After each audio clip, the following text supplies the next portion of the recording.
ধারাবাহিক বা ক্রমিক সংখ্যার গুণফল হতে সংখ্যা নির্ণয়। তিনটে প্রশ্ন বাংলাদেশে অসংখ্য বার আসতে দেখা যায়। তিনটি ক্রমিক সংখ্যা গুণ করে 60 হলে সংখ্যা তিনটি বের করো। তিনটি ক্রমিক সংখ্যা গুণ করে 120 হলে সংখ্যা তিনটি বের করো।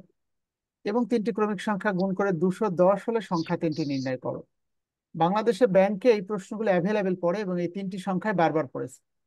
বাট আমরা একটি প্রাইমারি কোশ্চেন দেখলাম যেখানে এই তিনটিকে ছাড়িয়ে অন্য একটি প্রশ্ন করেছে। নিয়মটা সেম। একটু আগে তোমরা দেখেছো আমি প্রতিটি অঙ্কই রিটেনও দেখিয়েছি, শর্টকাটটাও দেখিয়েছি। বাট গুণফল হতে সংখ্যা নির্ণয়, এটি যদি আমরা রিটেন করতে যাই তাহলে প্রায় 1 থেকে 2 মিনিট সময় লেগে যাবে। কিন্তু কেন এমনটি হয়? এই কারণে এটা রিটেন না করে দুটো শর্টকাট পদ্ধতি আমরা শিখবো। অনেক স্টুডেন্ট আছে যাদের প্রত্যেকটা অঙ্ক রিটেন শিখতে ইচ্ছা করে, তারা মনে রাখবে এই ধরনের অঙ্ক পরীক্ষায় কোনো পরীক্ষায় রিটেন কখনো পড়বে না। এটা এমসিকিউ এর ম্যাথমেটিক্স। হ্যাঁ, যদি কোনো ছাত্র ধরে নিত, ধরে তিনটি ক্রমিক সংখ্যা যথাক্রমে একটা এক্স, একটা x+1, একটা x+2 রিটেন যদি সে করতো, তিনটে ধরে নিয়ে এরপরে সে গুণ লিখলো, এক্স এর সাথে x+1 গুণ করবে, উত্তর যেটা হবে তার সাথে আবার x+2 গুণ করবে, তিনটে গুণ করে 120। এবার এসব গুণ করার পর এটা এই পাশে নিয়ে এসে মিডিল ফ্যাক্টর অ্যানালাইসিস করে একটা পজিটিভ মান হবে, একটা নেগেটিভ, একটা ভ্যালু অ্যাকসেপ্টেড হবে, একটা রিজেক্টেড হবে, মানে অঙ্কটা বড় হবে। তো নিঃসন্দেহে আমাদের পরীক্ষা হলো সময়ের পরীক্ষা। আমি তোমাদেরকে রিটেনটা না করিয়ে এটা দুটো শর্টকাট পদ্ধতি দেখাচ্ছি। টাইটেলটা কি বলো? গুণফল হতে সংখ্যা নির্ণয়।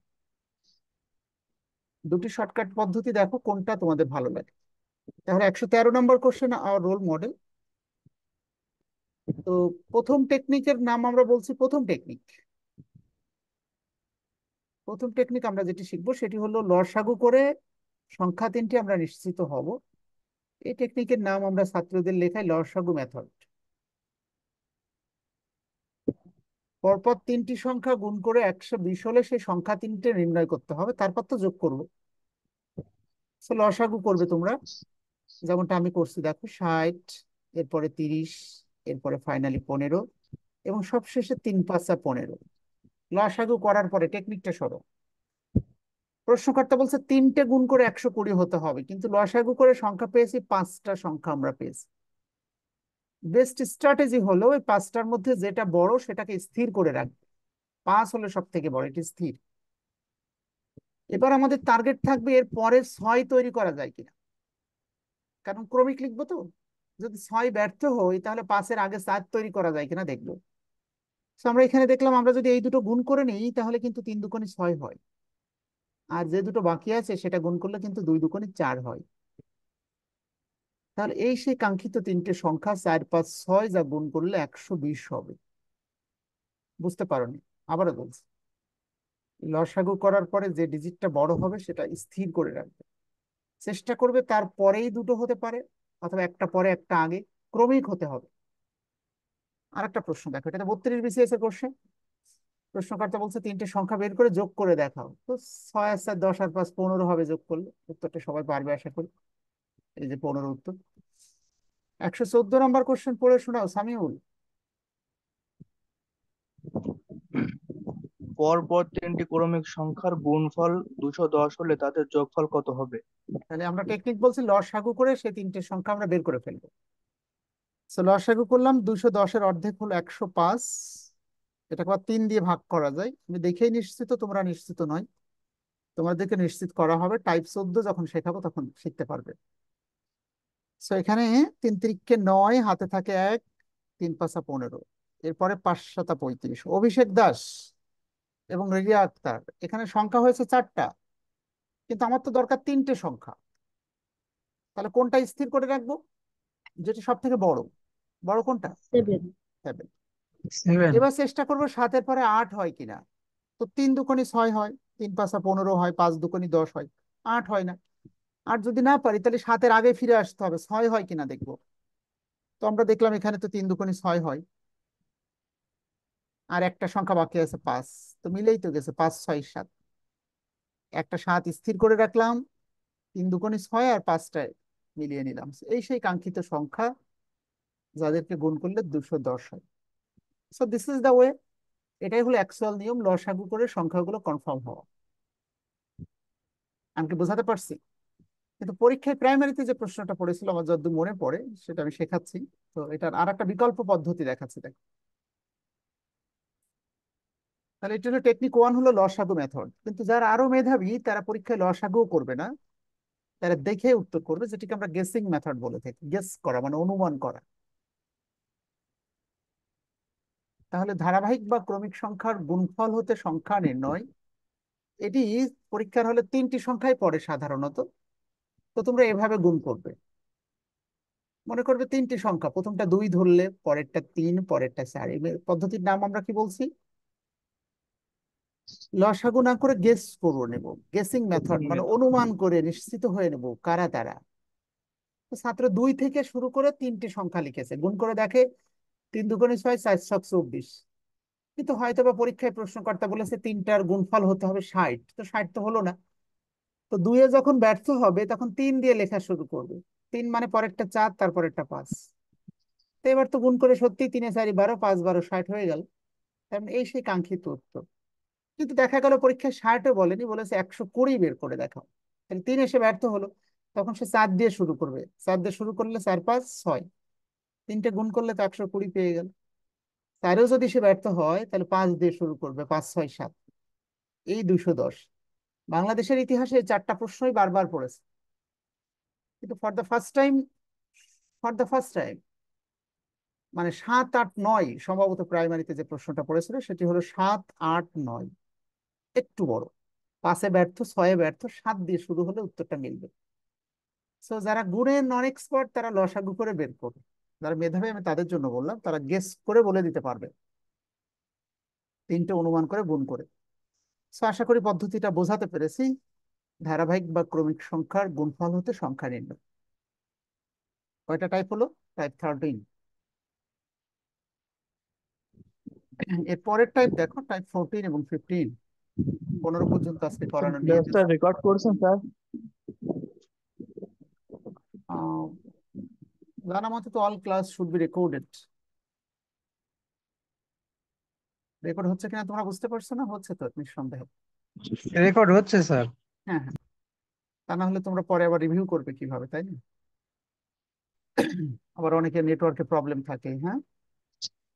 স্যার নেট প্রবলেম করতেছে তো, রেকর্ডিং ক্লাস কোনো দিয়েন। অসুবিধা নাই, আমাদের সাথে যারা আমাদের কাছে পড়বে সব ক্লাস রেকর্ডেড এবং হোয়াটসঅ্যাপ গ্রুপে দেওয়া হবে, ঠিক হ্যাঁ।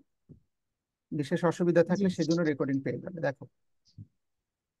তাহলে পরের টাইটেলটা কি আছে বলো? ধারাবাহিক বা ক্রমিক সংখ্যার বর্গের অন্তর হতে সংখ্যা নির্ণয়। এটা একটু বেশি গুরুত্বপূর্ণ, কারণ এটি 2 2বার প্রাইমারিতে পড়লো আমরা জানি, এবং শিক্ষক নিবন্ধনে পড়ছে।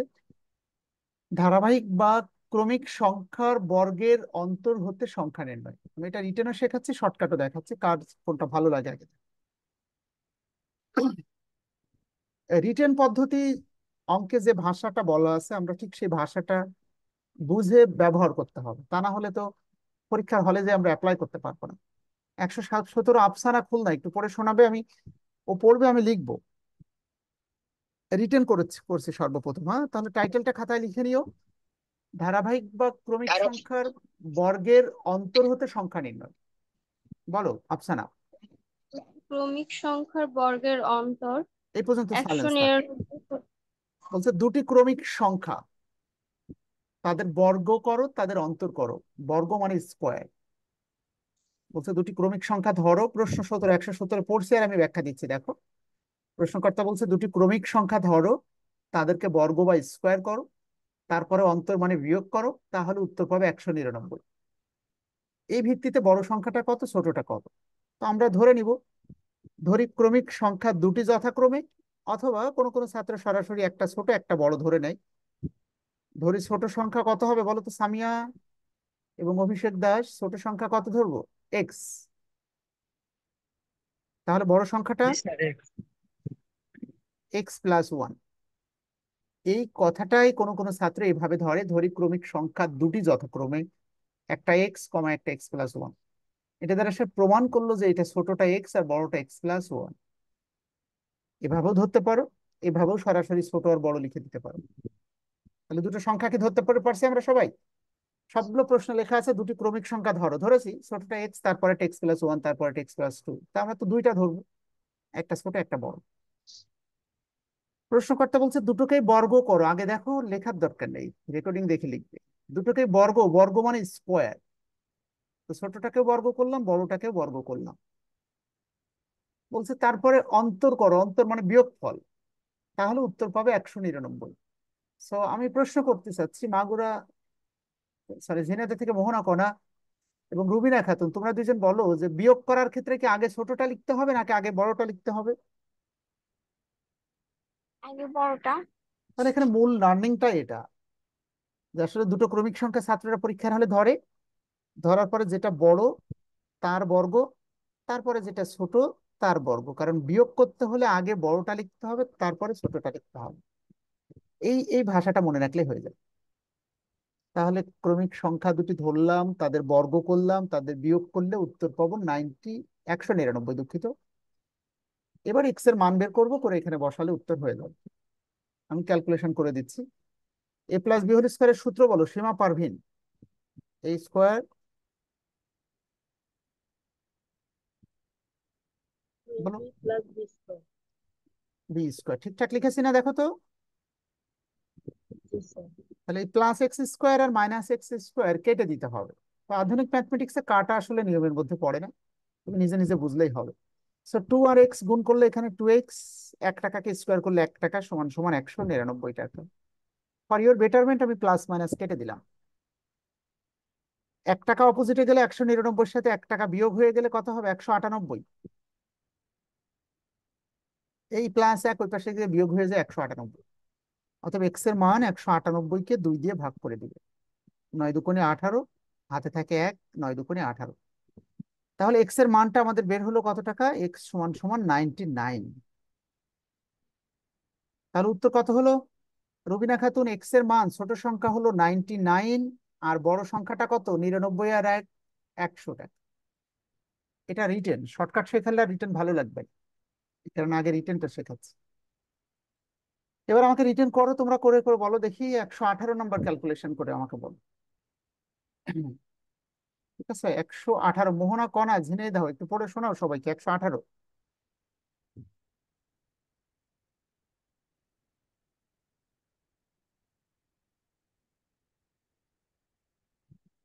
তেমন কি শোনা যায়? আমি জি স্যার। জি স্যার, সাউন্ড শোনা যাচ্ছে। রিয়া আক্তার পড়ো, তোমার নেটওয়ার্কের দুর্বলতা আছে। জি স্যার। 118 নম্বর। দুইটি ক্রমিক পূর্ণ সংখ্যার বর্গের অন্তর 47 হলে সংখ্যা দুইটি হলো, মানে সংখ্যা দুইটি কত? তাহলে দুটি ক্রমিক পূর্ণ সংখ্যা তো আগে ধরতে হবে। তো উপরে ধরে নিব, ধরি ক্রমিক সংখ্যা দুটি যথাক্রমে একটা এক্স, একটা এক্স প্লাস ওয়ান, অথবা ধরি ছোট সংখ্যাটি এক্স আর বড় সংখ্যাটি এক্স প্লাস ওয়ান। আপত্তি আছে কিনা ধরার ক্ষেত্রে কোনো আপত্তি আছে নাকি? অর্থাৎ শর্ত মতে বড়টাকে আগে স্কোয়ার করব, তারপর ছোটটাকে। কারণ বিয়োগ করতে হবে, অন্তর মানে বিয়োগ। বিয়োগ করলে মান হবে কত? 47। তাহলে ঠিক আচ্ছা, আগেরটার 23 ও মতোই, 24 আগেরটার মতোই ক্যালকুলেশন করো। এ প্লাস বি হোল স্কোয়ারের সূত্র, হ্যাঁ, a square plus 2ab plus B square minus x square সমান সমান 47। আমি এবার একটু শর্টে করছি, এটা কেটে দিলাম। 47 থেকে 1 পাশে বিয়োগ হয়ে গেলে 46, এক্স এর মান বের হবে 23। তোমরা সুন্দর করে করো। সব থেকে ছোটটা এক্স এর মান 23 আর বড়টা হলো 24। তাহলে এভাবে রিটার্ন করতে হবে। প্রশ্ন হলো শর্টকাট শেখালেই তো হতো, রিটার্নটা কেন শেখালাম? কারণ কোন একটি পরীক্ষার বর্গের অন্তর না বলে বর্গের সমষ্টি বলেছে, যোগফল। মানে এখানে মাইনাস না হয়ে প্লাস ব্যবহার করতে হবে। সেটা কিন্তু রিটেনই করতে হবে, সেটা কিন্তু শর্টকাট হবে না। এই 119 নম্বর যেটা শিক্ষক নিবন্ধনে পড়েছিল। সো এই কারণে ভাষাটা বুঝতে হবে। এবার আসো, বর্গের অন্তর হতে সংখ্যা নির্ণয় এত বড় না করে দেখেই কিভাবে উত্তর বলা যাবে, টেকনিকটা লিখে নাও।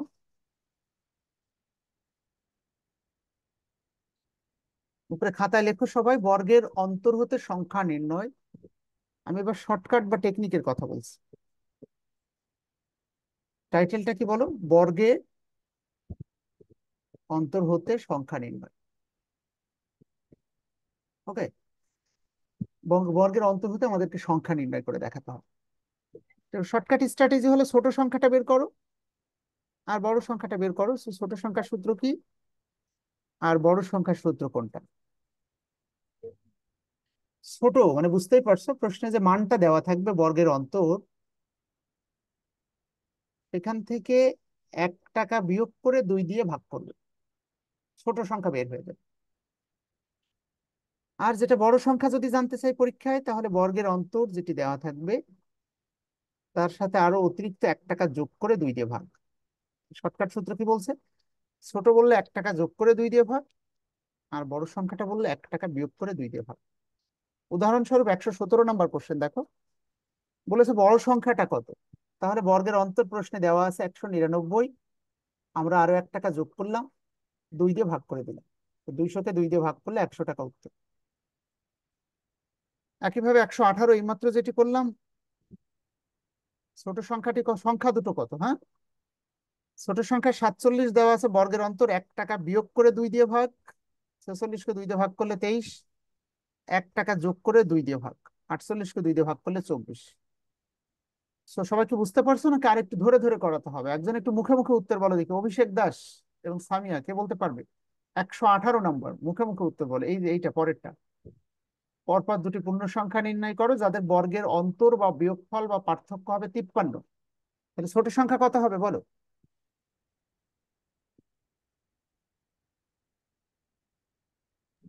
তো 26। বর্গের অন্তর যেটি প্রশ্নে দেওয়া থাকবে 53, সেখান থেকে 1 টাকা বিয়োগ করে 2 দিয়ে ভাগ। হ্যাঁ 53 থেকে 1 টাকা বিয়োগ করে 2 দিয়ে ভাগ, 52-কে 2 দিয়ে ভাগ করলে কত হয়? 26। আবার বড় আর সংখ্যাটা কত? 53 1 টাকা যোগ। Plus 1 2 is equal to 27। ধন্যবাদ। তাহলে ছোট বললে 1 বিয়োগ করে 2 দিয়ে ভাগ, বড় বললে 1 যোগ করে 2 দিয়ে ভাগ। 1 যোগ করে 2 দিয়ে ভাগ। কখন এটি অ্যাপ্লাই করতে পারবো? যদি বর্গের অন্তর থেকে সংখ্যা নির্ণয় হয়। কিন্তু শিক্ষক নিবন্ধনের যে প্রশ্নটা আছে, দুটি ধনাত্মক পূর্ণ সংখ্যা ধরো, একটা এক্স একটা এক্স প্লাস 1 ধরবো, তাদের বর্গের সমষ্টি বলেছে। সমষ্টি মানে মাঝখানে মাইনাস না দিয়ে প্লাস দিবে। প্লাসের ক্ষেত্রে ছোট বড় আগে পরে লিখলেই হবে, কোনো অসুবিধা নেই।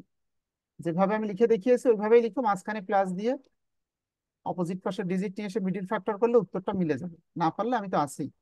আর একটা টাইপ 2 মিনিটে শেষ করে আমরা টাইপ 15 পর্যন্ত রাখছি, আর টাইপ 16 থেকে খুব ইম্পর্টেন্ট টাইটেল পরের ক্লাসে থেকে শুরু হবে ইনশাল্লাহ। আর একটা ক্লাসে আমাদের এটি 20টা টাইপ শেষ হয়ে যাবে। ওকে, সো টাইপ 15 স্যার দেখো, বলো। স্যার সমষ্টি বললে কি ওই শর্টকাট সূত্র হবে না, তাই তো? সমষ্টি বললে আর হবে না, এই কারণে আমি লিখেছি লাইনটা আবার ইচ্ছা করে, হ্যাঁ, বর্গের হ্যাঁ অন্তর্গত সংখ্যা নির্ণয় থাকতে হবে। অন্তর মানে জি বিয়োগ স্যার। হতে। হ্যাঁ ঠিক আছে, এবার টাইপ 15 দেখো। টাইপ 15 কি লেখা আছে দেখো, যত বড় তত ছোট, অথবা যত লাভ তত ক্ষতি, এরূপ উল্লেখ হতে তা হতে উল্লেখ করে তা থেকে সংখ্যা বা ক্রয় মূল্য যদি ক্যালকুলেশন করতে বলা হয়। সো এই টাইপগুলো সাধারণত রিটেন পড়ে না, যদি আমি এটা রিটেনও করাই শর্টকাটও করাই। ঠিক আছে, তো তোমরা ডিজায়ার করো, তোমরা যদি বলে শুধু শর্টকাট শিখবে তবে এটা ইচ্ছা করলে শুধু শর্টকাটই শিখতে পারো। আবার যদি মনে করে রিটেনে শিখবে, আমি দুইটাই করিয়ে দিচ্ছি, তোমরা কি চাও, হোয়াটসঅ্যাপ ডিজায়ার। যত তত যদি কখনো প্রশ্নে লেখা থাকে, এই যে এত শেখাই, জনতা ব্যাংকে প্রশ্ন পড়েছে ইংলিশে, a number 650 is as much greater as less than 820। একটি সংখ্যা 650 থেকে যত বড় 820 হতে তত ছোট। তো তোমরা শুধু খাতায় টাইটেল লেখো, যত তত হতে সংখ্যা নির্ণয়, যত বড় তত ছোট, তুমি লিখেই রাখছো ওখানে, যত বড় তত ছোট। এর ইংলিশ কি বলো? এর নাম as much greater as less than, ব্যাংকের প্রশ্ন। As much greater as less than, এটা ভেবে ভেবে করতে গেছে, অনেকে সময় নষ্ট করেছে কারণে। নিঃসন্দেহে রিটার্ন করে দেওয়া যাবে ভেবে ভেবে, হ্যাঁ, বাট যখনই প্রশ্নে যত বড় তত ছোট থাকে, এবং অথবা as much greater as less than, অথবা যত লাভ তত ক্ষতি হতে সংখ্যা বা ক্রয় মূল্য নির্ণয় করতে বললে, কিছুই না ভেবে শর্টকাট সূত্র ঠিক শেখাচ্ছে, আগে টেকনিক শেখাচ্ছে, তারপর রিটেন নিয়ে কথা বলি, যদি রিটেন তোমাদের ভালো লাগে। শর্টকাট সূত্র হলো যত তত লেখা থাকলেই দুটো সংখ্যা যোগ করে 2 দিয়ে ভাগ করে দিবে। তাহলে কি বললাম? শর্টকাট সূত্র রিয়া আক্তার, সংখ্যা দুটোর যোগফল ডিভাইডেড বাই 2। সংখ্যা দুটির যোগফল ডিভাইডেড বাই 2। যেমন 120 নম্বর বলছে একটি সংখ্যা 650 থেকে যত বড়, 820 থেকে তত ছোট। জাস্ট দুটো যোগ করব, 2 দিয়ে ভাগ করে দিব। যোগফল হয়েছে 8 আর 6 14, 1470। 2 দিয়ে ভাগ করলে 735 উত্তর। এই সেই সংখ্যা। একইভাবে প্রত্যেকটা দেখো, দুটো সংখ্যা যোগ করবে, 2 দিয়ে ভাগ করবে। ঠিক আছে? সো যেমন 122 নম্বর, একটি সংখ্যা 31 থেকে যত বেশি, 55 থেকে তত কম। তাহলে 31 আর 55 যোগ করবো, 86 টাকা হবে। 86 টাকাকে 2 দিয়ে ভাগ করলে 43 টাকা হবে। বিষয়টা ক্লিয়ার কিনা সবার কাছে? যত তত হতে সংখ্যা নির্ণয় করতে বললে কি করবো আমরা, বলো? সীমা পারহীন সংখ্যা দুটো যোগ করে 2 দিয়ে ভাগ। ভাগ করবো। যেমন 124 নম্বর যদি পড়ি, বা 123, যেটি বেশি ইম্পর্টেন্ট সেটাই দেখা। একটি সংখ্যা 301 থেকে যত বড়, 381 থেকে ঠিক ততই ছোট। সংখ্যাটি কত? দুটো যোগ করে 2 দিয়ে ভাগ করে দাও। 682 2 দিয়ে ভাগ। 6 এর অর্ধেক 3, 8 এর অর্ধেক 4, 2 এর অর্ধেক 1, 341 উত্তর। 341। This is the way how to calculate. এবার আসো, যদি কেউ রিটেন শিখতে চাও আমি একটু দেখিয়ে দিচ্ছি। যদিও যদি প্রাইমারি শিক্ষক নিবন্ধনের পরীক্ষার্থী হও তাহলে এই পর্যন্তই যথেষ্ট হবে, কারণ তাদের তো রিটেন লাগবেই না। আবার এই ধরনের অঙ্ক রিটেন পড়ার সম্ভাবনাও কম। তারপর আমি একটা দেখিয়ে দিচ্ছি 2 মিনিটে। যারা একটু মেধাবী, শিখতে বেশি আগ্রহী, তারা জাস্ট দেখে নিল। হ্যাঁ, এটা নিয়ে বেশি ব্যস্ত হওয়ার কিছু নেই। 123 দেখায়, একটা দেখালেই হবে, প্রত্যেকটা একটাই নিয়ম। একটি সংখ্যা 301 হতে যত বড়, প্রশ্ন হলো সেই সংখ্যাটা কত? আমরা তো জানি না, ধরে নিতে হবে। ধরি সেই সংখ্যাটি এক্স। এবার শর্ত মতে দেখো, বলছে একটি সংখ্যা 301 থেকে যত বড়। 301 বড় সামিউল নাকি এক্স বড়? 301 বড়। নো, সংখ্যাটি 301 হতে বড়। এক্স বড়। ও তাহলে এক বড়, হ্যাঁ হ্যাঁ। সংখ্যাটি 301 থেকে বড়, তাহলে কত বড় আমরা এই বিয়োগ করলে বুঝতে পারবো।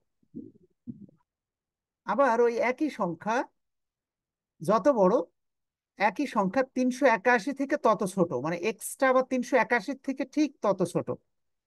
381 থেকে ঠিক ওই এক্স বাদ দিলে তত ছোট। অর্থাৎ দাঁড়িপাল্লা যদি একটি তৈরি করি, এক্স বড়, বলছে এক্স ততটাই বড়, 301 বিয়োগ করলে যতটা বড় হবে। আবার 381 থেকে আমাদের এক্স ঠিক ততটাই ছোট হবে। অর্থাৎ দাঁড়িপাল্লার এ পাশে যদি 20 টাকা হয়, এ পাশে 20 টাকাই হবে। এক্স এর মান কত? এবার যেটি করব, এক্স রাখলাম, এই পাশের মাইনাস এক্স এ পাশে আসলে প্লাস হয়ে গেল। 381, এই 301 অপোজিটে গেলে মাইনাসটা প্লাস হয়ে গেল। দুটো এক্স সমান সমান 682। দেখতে পাচ্ছ তো সবাই? অর্থাৎ একটা এক্স এর মান 682 ভাগ 341। 341। তাহলে এই হলো রিটেন অ্যাপ্রোচ। সবগুলো এভাবে করো, মিলে যাবে। তো রিটেন তোমাদের এত কষ্ট করতে হবে না। আমার পক্ষ থেকে সাজেশন, যত বড় তত ছোট, যত লাভ তত ক্ষতি। মানে কাউকে বলা থাকে না যে একটি দ্রব্য 5,000 টাকায় বিক্রি করে যত ক্ষতি হলো, 8,000 টাকায় বিক্রি করে ঠিক তত লাভ হলো। কেনা দাম কত? তো দুটো যোগ করে 2 দিয়ে ভাগ করে দিই। যত তত থাকলেই অঙ্ক নিয়ে আর ভাবনার কিছুই নেই, নিজের মতো করেই ক্যালকুলেশন করবে। সো টাইপ 16 থেকে আমরা নেক্সট ক্লাসে শুরু করবো ইনশাল্লাহ।